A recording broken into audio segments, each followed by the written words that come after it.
Start. निर्णय दिनांक 14/2/2025। Paragraph. उक्त अपील अपीलार्थी प्रार्थी की ओर से विचारण न्यायालय के उक्त आक्षेपित आदेश दिनांक 25/11/2024 से व्यथित होकर प्रत्यार्थी प्रार्थी के विरुद्ध श्रीमान जिला एवं सेशन न्यायालय कोटा के समक्ष प्रस्तुत की गई, जो कालांतर में विधिवत सुनवाई व निस्तारण हेतु इस न्यायालय को अंतरित होकर प्राप्त हुई है। विराम। उक्त आक्षेपित आदेश द्वारा योग्य विचारण न्यायालय ने अपीलार्थी प्रार्थी की ओर से प्रस्तुत अस्थायी निषेधाज्ञा प्रार्थना पत्र खारिज कर दिया गया। विराम। पैराग्राफ।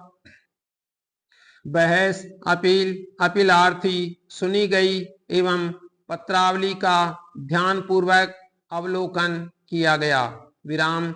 अपीलार्थी की ओर से अपील मीमो में वर्णित तथ्यों को ही दोहराते हुए स्वीकार कर अपील स्वीकार कर विचारण न्यायालय का आदेश दिनांक 22/6/2020 को अपास्त किए जाने का निवेदन किया। विराम।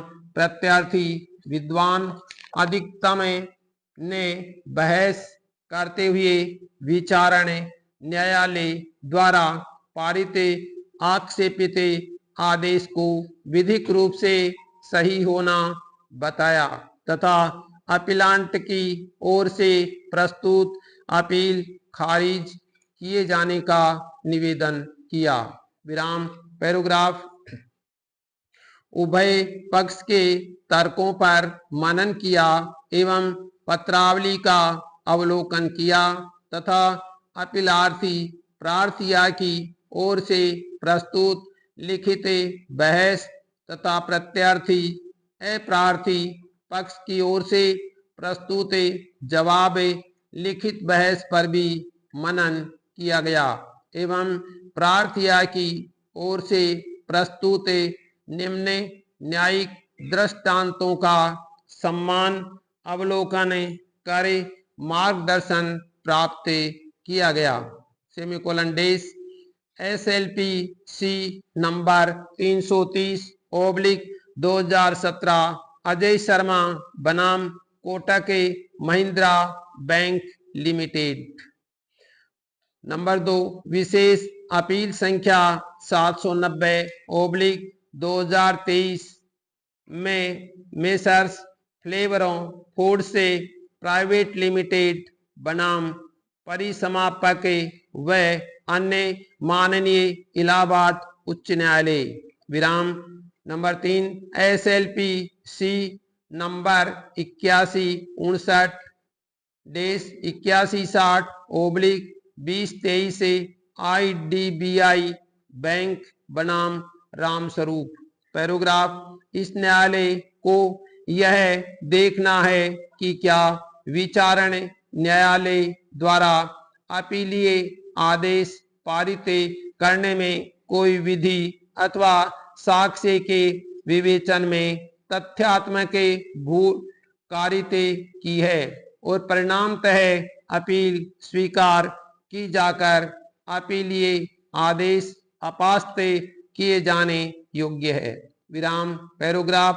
अस्थायी निषेधाज्ञा प्रार्थना पत्र के संबंध में तीनों बिंदुओं पर हमारा विवेचन निम्न प्रकार है। विराम। पैराग्राफ।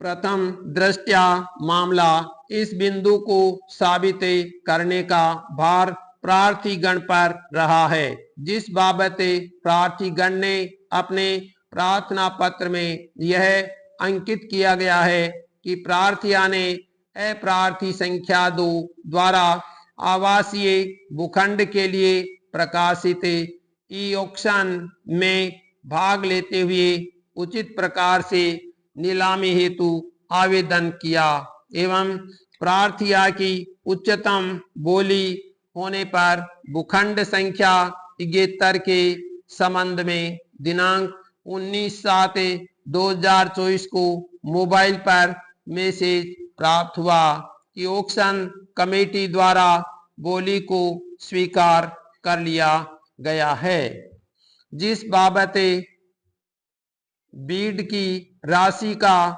15% नियमानुसार जमा करवा दिया गया, जिसके उपरांत शेष राशि आवंटन पर दी जानी थी, परंतु अप्रार्थी संख्या 2 द्वारा मौखिक रूप से नीलामी निरस्त करने का उल्लेख प्रार्थिया को किया, जिसके संबंध में